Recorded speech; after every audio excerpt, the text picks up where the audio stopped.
I hope आप अपने boards की तैयारी पूरी मेहनत और लगन के साथ कर रहे हैं। इस वीडियो में मैं आपको बताने वाला हूं 5 ऐसे टिप्स के बारे में जिसे फॉलो कर आप भी अपने बोर्ड में अप टू 90% स्कोर कर सकते हैं, वो भी सिर्फ एक मंथ में। तो चलिए शुरू करते हैं। अब क्योंकि हमारे पास केवल एक मंथ का ही टाइम है, ऐसे में हमें अपने टाइम को मैनेज करना सीखना होगा। हमें अपने लिए एक डेली रूटीन बनाना होगा। इस वीडियो में मैंने आपके लिए एक डेली रूटीन सजेस्ट किया है जिसे आप अपने अकॉर्डिंग अरेंज कर सकते हैं। इस रूटीन में मैंने आपके पूरे दिन को 3 स्टडी सेशंस में डिवाइड किया है, जो कि 2 आवर्स के होंगे। इन स्टडी सेशंस में आप 3 सब्जेक्ट्स को पढ़ सकते हैं। जैसे पहले सेशन में आप साइंस पढ़ सकते हैं, दूसरे सेशन में हिंदी पढ़ सकते हैं और तीसरे सेशन में आप मैथ पढ़ सकते हैं। ठीक उसी तरह अगले दिन आप इंग्लिश पढ़ सकते हैं, सोशल साइंस पढ़ सकते हैं और मैथ्स पढ़ सकते हैं। मैथ्स को मैंने डेली बेसिस पे रखा है क्योंकि मैथ्स एक बहुत सिलेबस वाला सब्जेक्ट है, बट बहुत ज़्यादा स्कोरिंग है और उतना ही इम्पॉर्टेंट भी है। इसी तरह बाकी के दिन भी आप 3 स्टडी सेशंस में अपनी स्टडी को कंटिन्यू कर सकते हैं। और इस वीक आप जो कुछ भी पढ़ते हैं, जो कुछ भी सीखते हैं, उसे संडे को रिवाइज कर सकते हैं, क्योंकि रिवीजन आपके एग्ज़ाम के पॉइंट ऑफ व्यू से बहुत ज़्यादा इम्पॉर्टेंट है। यहाँ पे एक और बात का आप ध्यान रख सकते हैं कि आप डेली एक सैंपल पेपर प्रैक्टिस कीजिए, क्योंकि सैंपल पेपर प्रैक्टिस करने से आपको अपने वीकनेसेस का पता चलता रहेगा और आप उसे क्योर कर पाएंगे। अब क्योंकि हम अपने टाइम को मैनेज करना सीख गए हैं, हमने अपने लिए एक डेली रूटीन बना लिया है, अब हमें ज़रूरत पड़ेगी अपने सिलेबस की। अब क्योंकि इतने कम समय में हम अपने सारे सिलेबस को कवर नहीं कर सकते, हम हार्ड वर्क नहीं कर सकते, इसलिए हम स्मार्ट वर्क करेंगे और ये पता करेंगे कि हमारा एग्ज़ाम हमसे क्या डिमांड करता है। और ये डिमांड्स हमें पता चलेगी हमारे प्रीवियस ईयर पेपर्स को एनालाइज करने पे। तो जब भी आप अपने प्रीवियस ईयर पेपर को एनालाइज करने बैठे, तब आप इन कुछ बातों का ध्यान रख सकते हैं। सबसे पहले आप 5 to 10 ईयर्स बैक के प्रीवियस ईयर पेपर कलेक्ट कर लें और उसे टाइप ऑफ क्वेश्चन के अकॉर्डिंग ऑब्जर्व करें और अपने सारे सब्जेक्ट्स पे रिसर्च करके आप ये पता करें कि आपका पर्टिकुलर सब्जेक्ट्स का कौन सा चैप्टर इम्पॉर्टेंट है और कौन सा टॉपिक इम्पॉर्टेंट है, कौन सा टॉपिक लेस इम्पॉर्टेंट है। और जब आप अपने सारे सब्जेक्ट्स को क्लासीफाई कर लेते हैं इम्पॉर्टेंट चैप्टर्स में, इम्पॉर्टेंट टॉपिक्स में, लेस इम्पॉर्टेंट टॉपिक्स में, तब आप अपने प्रिपरेशन को स्टार्ट कर सकते हैं।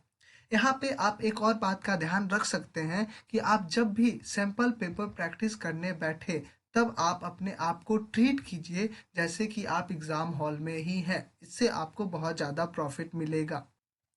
हमने अपने लिए सिलेबस कलेक्ट कर लिया है। अब ये बहुत ज़्यादा इम्पॉर्टेंट है कि आपके हर एक स्टडी सेशन के लिए आपका एक स्पेसिफिक गोल हो, क्योंकि हम देखते हैं कि जब भी हम बिना किसी एम के अपने स्टडी को स्टार्ट करते हैं, तब हमें नहीं पता होता है कि हमें क्या और कितना पढ़ना है। इसलिए आप अपने सारे सिलेबस को, सारे सब्जेक्ट्स को each study session daily, weekly और मंथली गोल्स में डिवाइड कर लीजिए। इससे आप अपने सिलेबस को टाइम से कंप्लीट कर पाएंगे और एक बहुत अच्छा स्कोर गेन कर पाएंगे।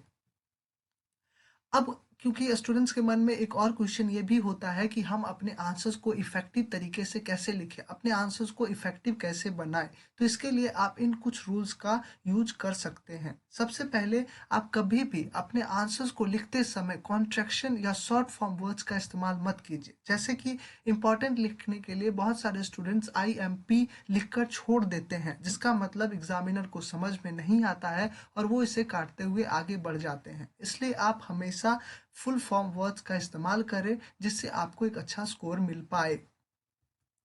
दूसरा, आप कभी भी अपने आंसर सीट को भरने के लिए मत लिखिए, क्योंकि हम हमेशा सुनते हैं कि आंसर सीट भर देने से हमें एक बहुत अच्छा स्कोर मिल जाता है, जो कि गलत है। हमें कभी भी आंसर सीट भरने के स्कोर नहीं मिलते हैं। आप उतना ही लिखिए जितना उस क्वेश्चन का डिमांड है और जितना आपको आता है। इससे आपको अच्छा स्कोर मिलेगा। आंसर सीट भरने से आपको कोई स्कोर नहीं मिलेगा। अब आप अपने 5 मार्क्स के क्वेश्चन के लिए डायग्राम का इस्तेमाल कर सकते हैं, चार्ट का इस्तेमाल कर सकते हैं, जिससे आपका आंसर बहुत ज़्यादा इफेक्टिव हो जाएगा, बहुत ज़्यादा अट्रैक्टिव हो जाएगा और आपको अच्छा स्कोर मिल जाएगा। और आप इस बात का भी ध्यान रख सकते हैं, जब भी आप अपने आंसर्स को लिखना स्टार्ट करें, आप ये ध्यान रखें कि आप 2 वर्ड्स के बीच में एक अच्छा स्पेस छोड़ रहे हैं, एक रिक्वायर्ड स्पेस छोड़ रहे हैं, 2 पैराग्राफ के बीच में एक लाइन छोड़ रहे हैं, जिससे आपके आंसर्स अच्छे दिखेंगे और एग्ज़ामिनर अच्छा नंबर दे देगा, क्योंकि आपके राइटिंग से भी आपके आंसर्स पे बहुत ज़्यादा इफ़ेक्ट पड़ता है। अब आप अगर मैनेज कर पाते हैं, अगर आपसे हो पाता है, तब आप 2 कलर के पेन का इस्तेमाल कर सकते हैं अपने आंसर्स को लिखने के लिए। जैसे कि मैंने इस स्लाइड को बनाने के लिए 2 कलर के पेन का इस्तेमाल किया है। जैसे कि इसके हेडिंग के लिए मैंने रेड कलर पेन का इस्तेमाल किया है और बाकी सारे पॉइंट्स को दिखाने के लिए मैंने व्हाइट कलर के पेन का इस्तेमाल किया है, जिससे आपको क्लियर पता चल रहा है कि मैं क्या बताने वाला हूँ। ठीक उसी तरह आप भी अपने आंसर्स को लिखते समय ब्लैक पेन का इस्तेमाल कर सकते हैं अपने टॉपिक्स को अंडरलाइन करने में, अपने किसी स्पेसिफिक वर्ड को अंडरलाइन करने में, किसी पर्टिकुलर लाइन को अंडरलाइन करने में, जिससे जिससे आप अपने आंसर्स के इम्पॉर्टेंट पार्ट्स को डायरेक्टली शो ऑफ कर सकते हैं और एग्जामिनर इसे देखकर आपको अच्छा मार्क्स दे सकते हैं। अब सबसे इम्पॉर्टेंट ये है कि जब भी आपको आपका क्वेश्चन पेपर मिलता है, तब आपको परेशान नहीं होना है, आपको पैनिक नहीं होना है। आपको सबसे पहले सारे क्वेश्चंस को अच्छे से ध्यान से पढ़ना है और आपको सेलेक्ट करना है कि आप कौन से क्वेश्चन का आंसर देने वाले हैं। और जब आपके पास एक सेलेक्टिव क्वेश्चन का लिस्ट होता है, तब आप उसमें सेलेक्ट कीजिए कि आप कौन सा ऐसा आंसर है जो आप बहुत अच्छे से लिख सकते हैं, बहुत अच्छे से एक्सप्लेन कर सकते हैं, और उसे फर्स्ट प्रायोरिटी देते हुए सबसे पहले आप उसी आंसर को लिखिए।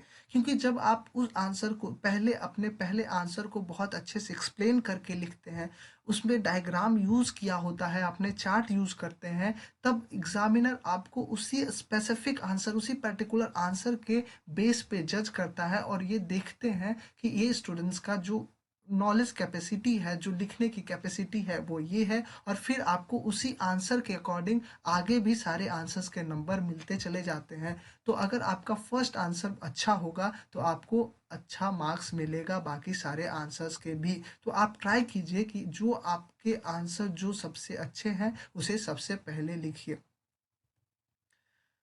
एक रिसर्च में देखा गया है कि हम कंटिन्यूसली केवल 50 मिनट्स तक ही किसी चीज़ पे कंसंट्रेट कर सकते हैं। ऐसे में हम अपने स्टडी को कैसे करें, क्योंकि हमारे पास टाइम बहुत कम है और हमें बहुत देर तक पढ़ना पड़ता है।